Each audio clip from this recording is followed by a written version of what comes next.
上期我们发现超级马里奥兄弟水下256关的 bug 是真实存在的，这件事情传到了该游戏制作人宫本茂的耳中，他放弃了之前超级马里奥兄弟2的策划方案，反而脑洞大开。他认为当时的 FC 动作游戏难度都偏低，他需要设计一款最升级难易度的作品，在所有 ACT 游戏中也是象征难易度超高的作品。正是在这种变态的理念以及水下256关 bug 的影响下，超级马里奥兄弟系列史上最扭曲、最恶心的一作诞生了——超级马里奥兄弟2。超级马里奥兄弟2。是的，它并没有出现，我并没有找到这款游戏的 FC 卡带，我在网上搜了个遍。都没有看到超级马里奥兄弟2的卡带，难道这款游戏又是一个传说？它也许根本就没有发行过。如果你们只是因为没有找到这款游戏的卡带就否定它的存在，你就大错特错了。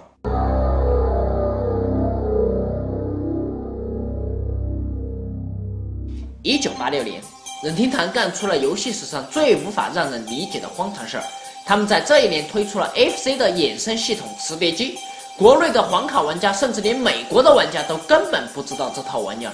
FC 磁碟机只在日本国内发行过，当时任天堂的广告宣言是：卡带的时代已经结束，今后是磁碟系统的时代了。有了磁碟系统加盖在 FC 上，玩家再也不需要卡带了，游戏被储存在磁碟里，磁碟比卡带容量更大，可以储存更多的游戏内容。而宫本茂的扭曲鬼畜之作《超级马里奥兄弟2》就是一款磁碟游戏。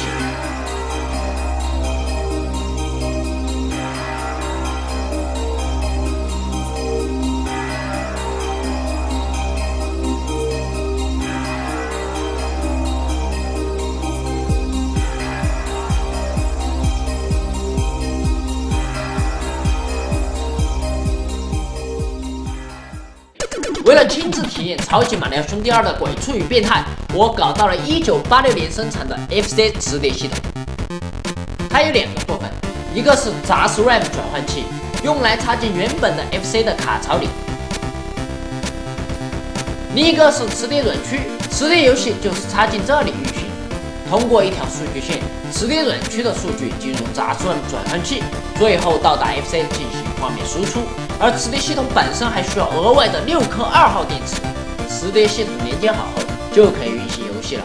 我又专门搞到了超级马里奥兄弟2的磁碟，所有人都玩过的超级马里奥兄弟的正统续作却鲜有人知。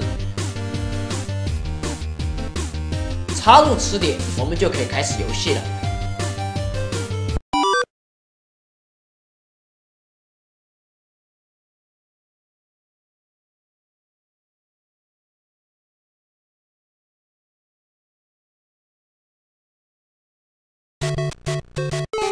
关卡有所变化，不过依然是老套的吃蘑菇规则。What the fuck？ 这尼玛怎么还吃出人命来了？没错，宫本茂在游戏里面设计了一种毒蘑菇，一吃即死，而真正的蘑菇却被藏在了一个很难到达的地方。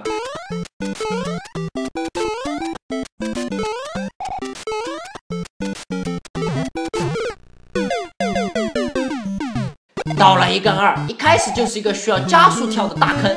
我记得1代的大坑在第8世界才出现，跳关的秘密地点依然存在，不过只能提前到达第2世界。搞毛啊！没法过去啊！这他妈遇到 bug 了吧？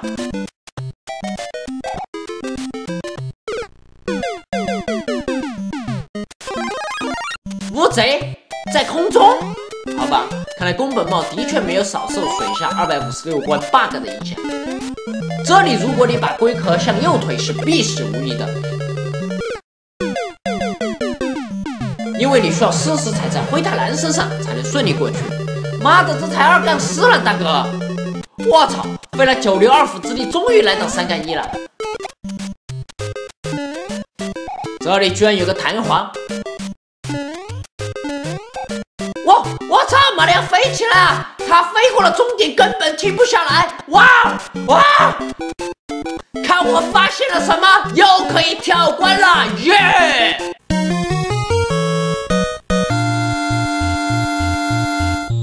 啥鬼啊？啊？咋跳过抽回起点去了？这谁他妈设计的？这尼玛是自若用句话想出来的吧？对 FC 磁碟机的玩家来说，动不动就重新开始，非常有挫败感。不过我们可以在网上看看高手的路线。我勒个去，你看看这啊，这还得踩龟头才能过了是吧？咋回事啊？咋还有东南风吹的叶子刷刷刷的，操作都变得轻飘飘的了。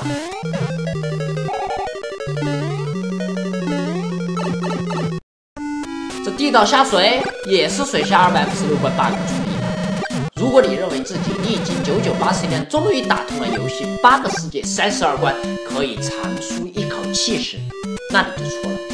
这款游戏还有一个变态的突破次元壁的惊天秘密，到底是什么秘密呢？在游戏的标题界面有这么几颗闪烁的星星，你每通关一次就会加1颗星。当8星齐聚时，游戏就会开启变态至极的第9世界。我靠，噩梦还在继续啊！而你想继续知道噩梦之前，你还要连续通关游戏8次，这是什么变态异常要素啊？擦！如果你好不容易打通了第9世界，你觉得自己可以加冕骨灰玩家称号之时，你肯定忘了《超级马里奥兄弟2》是一款磁碟机游戏，它的内容可比卡带要丰富。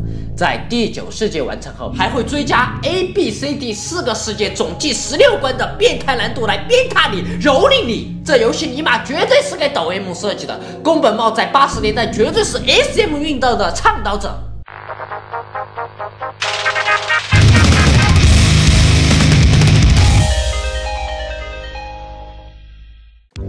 总之，超级马里奥兄弟2难度之鬼畜，设计之变态，对当时的日本玩家来说是恐怖的。同年，这款变态游戏引进美国市场，准备在美版 FC 的 NES 上发行之际，美国任天堂游戏发行部的负责人试玩了一下游戏。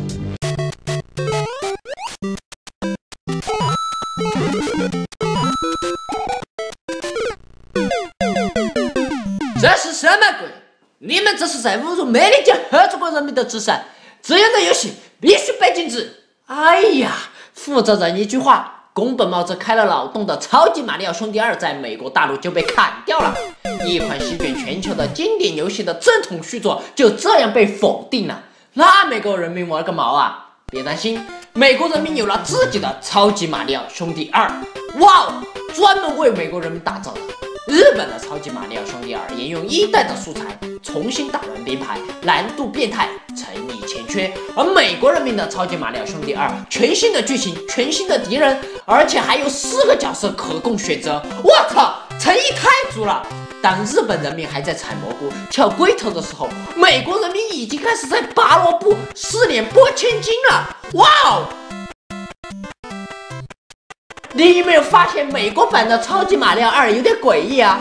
游戏玩法、游戏世界，甚至游戏的敌人都是马里奥系列从来没有出现过的。如果不是因为你操作的是马里奥，它甚至根本就不是一款超级马里奥兄弟系列的游戏。而且任天堂专门为美国市场打造一款全新的马里奥兄弟游戏，日本、美国在同一代游戏却有2种完全不同的成品，这也太浪费财力了吧！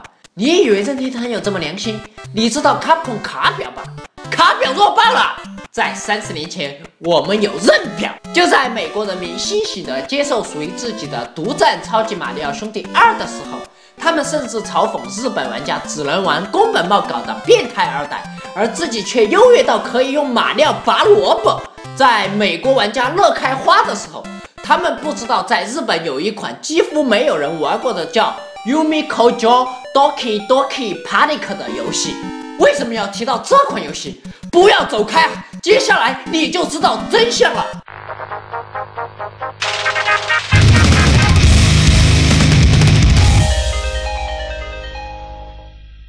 这是美国版的《超级马里奥兄弟2》。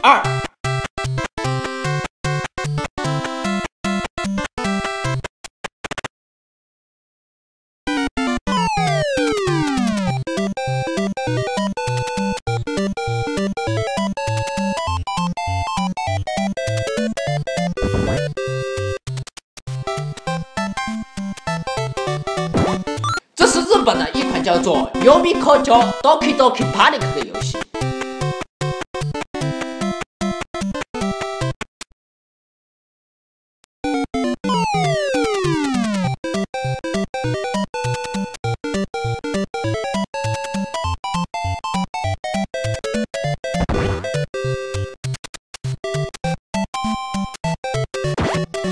看到没有，任表发大招了！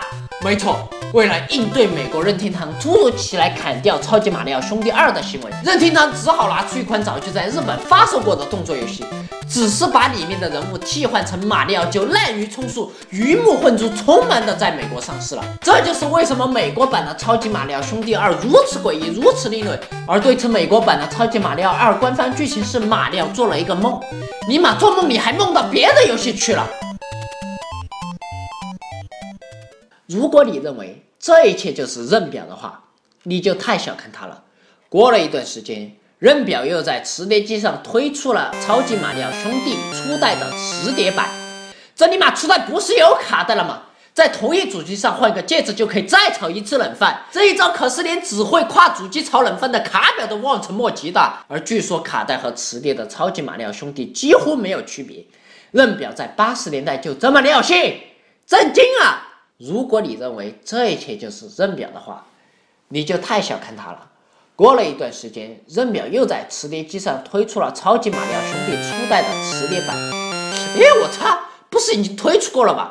你错了，这次是通宵版。什么狗蛋玩意儿通宵版？没错，就是把游戏的白天涂成黑色，这尼玛就可以当做新作再卖一遍，直接换个天气就当做新游戏卖的损招，简直就是突破天际了。手游大厂 AC 比起任表来说，简直就是个2.5的渣呀！还有游戏的大灰狼怎么变成了这种戴墨镜的暖男？还有这花，这暖男遍地开，墨镜自豪戴的扯犊子游戏，简直就是任表伤心命困的缩影。缩影个屁，缩卵还差不多。如果你认为这一切就是任表的话，你就太小看他了。过了一段时间，任表又在 FC 上推出了超级马里奥2美版的日版。我操，美版超级马里奥兄弟2不就是日本已经发售过的 Yomi Kojo Doki Doki Panic 吗？怎么还来？任表说了，天气换了都可以当做全新游戏，主角换了也可以。因此，超级马里奥兄弟2美版在日本被命名为超级马里奥兄弟 USA 全新登场。尼玛还 USA！ 我操，任表，叶玉比世嘉爱龙都给你贵了，你是表中表，表中之霸，表外有表的第4代战斗机表，你是超越表存在的究极表。